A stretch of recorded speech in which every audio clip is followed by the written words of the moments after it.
Thanks to private internet access for sponsoring today's video. All right, we are doing a first drive in the Tesla Model S Plaid. This is by far the best Tesla I've ever driven. And that's expected, of course. This is a $130,000 car, the quickest car in production right now, and the most aerodynamic car. 0 to 60 in less than 2 seconds. Here we go. Whoa. I've done that 5 times and I literally have to space them out because I get queasy doing that. That is a roller coaster. I mean, look, it knocked my camera back. So just think of like the fastest car you've ever been in and times that by 10. It takes your breath away. I've spent the better part of today driving this Model S around town.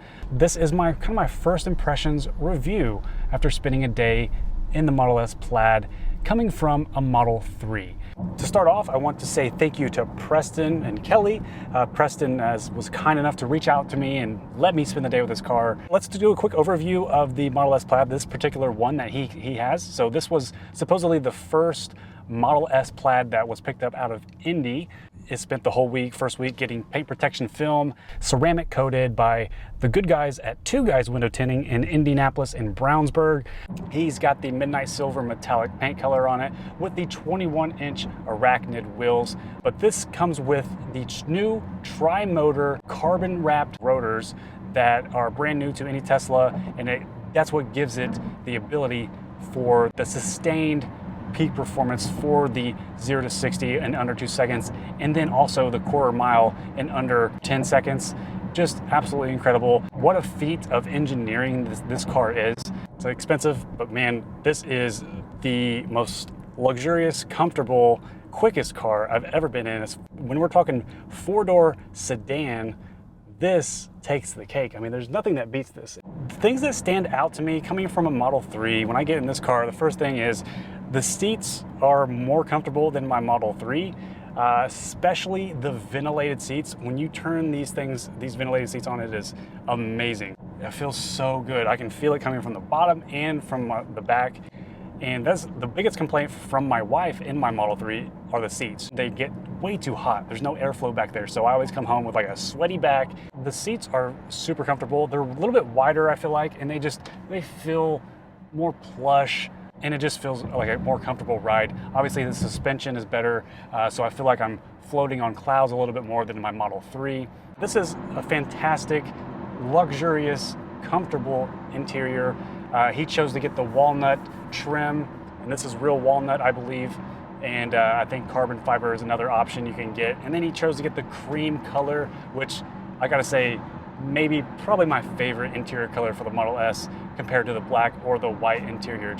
It's got this nice cozy feel to it, and the reason he chose cream is because he sat in a Model S Performance last year, I believe, that had cream, and it kind of takes on, he said it takes on the color of the car. So he sat in a red Model S, and he said like the cream just kind of had a little rosy tint to it, which was pretty cool. I thought that was a neat observation, but yeah, definitely this interior is fantastic. Of course, got the new center console with tons of storage areas, and you can kind of slide these compartments back and forth. So the front compartment, the top compartment, and then you got more storage underneath with the cup holders.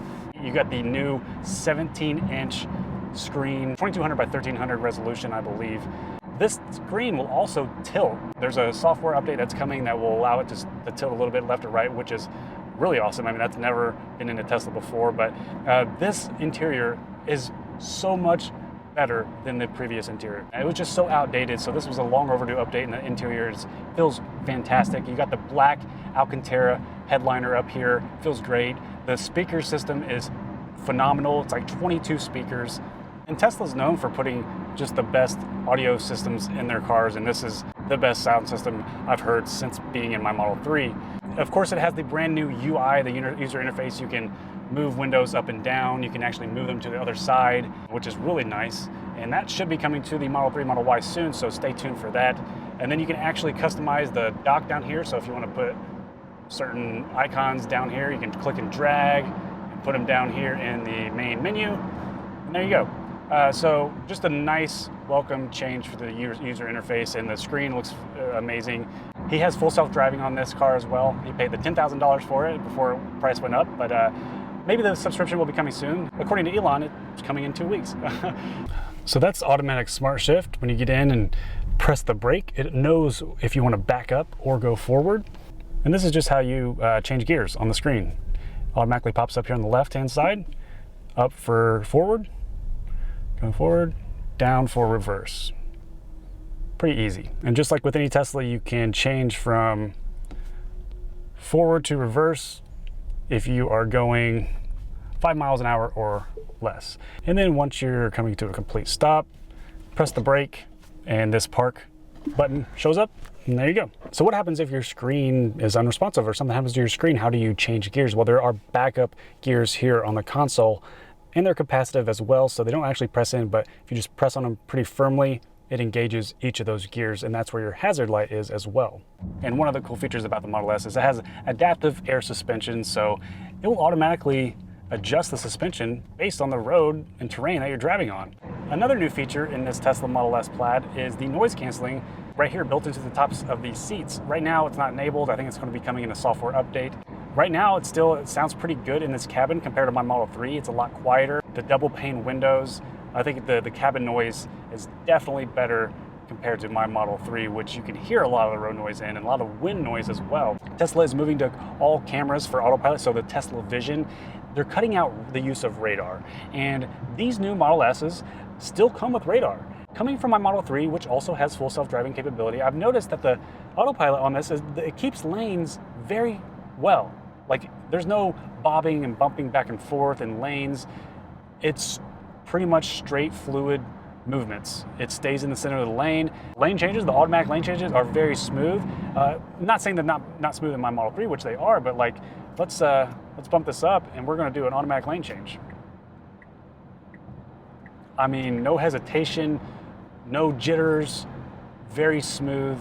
You can use it as a fun toy that launches 0 to 60 in 2 seconds, or in the case of Preston, you know, this is for his wife. His wife's going to drive this because not only is it the quickest car in the world, but it's also the safest car in the world. One of the safest cars ever tested. Tesla always makes safety their priority when they're producing their cars, and this is no exception. So obviously the biggest change is driving with the Yoke. But before we get into that, let me quickly tell you about today's sponsor, Private Internet Access, which is the best VPN simply because you get access to the largest server fleet on the market at an extremely affordable price. A Private Internet Access is an easy-to-use virtual private network app for Windows, Mac, Android, iOS, and more. And since it has the most servers worldwide, it can deliver the 3 most important features from a VPN: speed, security, and reliability. With Private Internet Access, all of your web traffic travels through a secure tunnel and your data is encrypted. It's not only a great way to stay safe from spammers and hackers, but it's also really convenient when you want to unblock certain location-restricted content from popular video streaming services such as Netflix, Hulu, Amazon Prime, and others. And the best part is Private Internet Access is super fast and reliable thanks to its industry-leading 30,000 servers in over 70 countries, which no other company can beat. It also has a strict no logs policy, so you know you can trust it. You can even use one subscription to protect up to 10 devices, and there's a 30-day money-back guarantee, so click the link below to try it out risk-free for less than $3 a month, and you'll also get 3 extra months for free. The Yoke is kind of interesting because the owner of this car, he's actually an airline pilot, and he's used to flying an airplane, and he likes the Yoke. He has no problem with it. He only spent like a day or 2 with this car so far, and it's not as bad as I thought. You kind of have to try it, just like with a lot of things with Tesla. I've said this before in the past about certain Tesla features. I say it's weird at first, but then you get used to it, and then after you get used to it, it kind of feels natural. So I'm thinking it has the same characteristic with this Yoke. Once you start using it, you'll probably get the hang of it. you don't have obviously the top half of the steering wheel. So if you are used to driving like this, you're not gonna be able to do that. It's a new way of learning how to turn as well, because the other biggest difference is the lack of stalks. There are no stalks on either side. It's literally just the steering wheel, and you have these buttons here on the steering wheel. Your turn signals are actually on the steering wheel here, and they're capacitive buttons, so you can press them with your thumb, and it turns it on. You press it again, it cancels it. So up is right, down is left. And that is the biggest thing I think that's going to take to get used to when you're driving this and you're coming from any other car. I still feel myself muscle memory. If I go to turn, I'm trying to turn the turn signal on over here, and it's not there. So I think with just a few days of driving this, you'll probably learn the placement of these turn signals, because I still find myself kind of looking down to see where they are. But with the more you drive this, I think you will get the hang of it, and it'll become muscle memory, and hopefully it'll become easier. You don't have to look down to see which button you're pressing if you're merging on a highway, if you're trying to pass somebody. So yeah, I think that'll take some getting used to. I mean, it feels good. When you're driving with two hands, obviously I think it's just a much better in control feel of the steering wheel compared to just like a normal steering wheel. Maybe it's just because it's a new factor and a new feeling, but it's got that newness to it, and it's different. But it has these little nubs on here, so if you're doing a turn or a U-turn, you can kind of use these nubs as a force and a grip. I still think I'm having difficulty turning it all the way in certain areas, so when I turn into driveways and roads, it feels just a little awkward still. In time, it's just another thing that Tesla implements that you can just kind of have to get used to, and once you get used to it, it probably will feel normal. Because in my Model 3, I usually, like 90% of the time, I have either hand on the bottom, right or left of the steering wheel. So it's either like this or like this. And with the Yoke, that's no big deal at all because it has that. It just feels a little different because it's more angular than a circular steering wheel. So that's not bad at all. So if you're used to driving like that, it's not going to be much different. So the other thing about the Yoke is, yes, Tesla is wanting to go to full self-driving, so they want you to drive manually less and less. And maybe this is why they're doing it. When you're on the freeway, on interstates, on highways, you're most likely going to be using autopilot, so who needs to use the top of the steering wheel anyway? So hey, maybe that's the way they're looking at this. I just wish they did give the customer the option to have a regular steering wheel or the Yoke. Having options is better for the customer, so try it out. Hopefully it's not as bad as you may think. Now, a thing I noticed with the screen and the button placement in the Yoke is blocking the button, the quick controls button on my screen, so I can't see exactly where that is. The good thing is you can actually just swipe out from the left-hand side and it just brings up the quick controls. So instead of just tapping this button here, you can do both, which is nice. The turn signals are probably the biggest learning curve, which is something that you probably never heard before on any other car review. Learning how to do the turn signals. The good thing is there is a little bit of a raised up notch that separates these turn signals, so if you kind of feel where that is, but the problem is you can't really feel for it without enabling a turn signal because these are capacitive buttons. So if you just lightly press your finger on it, it'll enable the turn signal. So there's just certain turning maneuvers that you cannot do because you don't have the top half of the steering wheel. So you can't just kind of turn all the way and just let it slide, right? Because you do that with a steering wheel, just like the turning wheel, the wheel just slides through your hand to go back to original position. But this, you kind of have to keep your hand on the wheel and on the side or on the corner. It just kind of feels awkward at times, and a matter of like using something, us humans, we've used something for years and years and years, and our body just gets used to it, and then we just kind of have to learn a different way to do something. And this is just the same thing with the Yoke here. So you can see I still can use my palm and like rotate it like that. No problem there. And I do feel more comfortable with it now at the end of the day than I did when I first started the day. So I think that would just get better as time went by. To not buy this car just solely based on the Yoke, you're doing yourself a little bit of a disservice because this car is absolutely phenomenal. The specs speak for themselves, the performance, the new interior, it is what you expect it to be. But everything is buttons here on the Yoke, even the horn, the autopilot. So we're going to tap down once for the traffic aware cruise control, and we'll tap down twice, and now we're in autopilot. So that's how you engage and disengage autopilot with the new Yoke with the capacitive buttons. It also has a dedicated button for windshield wipers, which is nice because you can press that and then use the left scroll wheel to adjust the speed of the wipers, which is cool. And then you also have the voice activation button.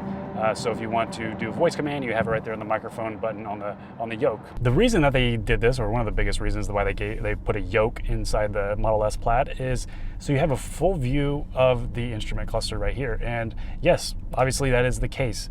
The instrument cluster behind the Yoke is in clear view. You don't miss anything. The instrument cluster, it seems to always be in dark mode.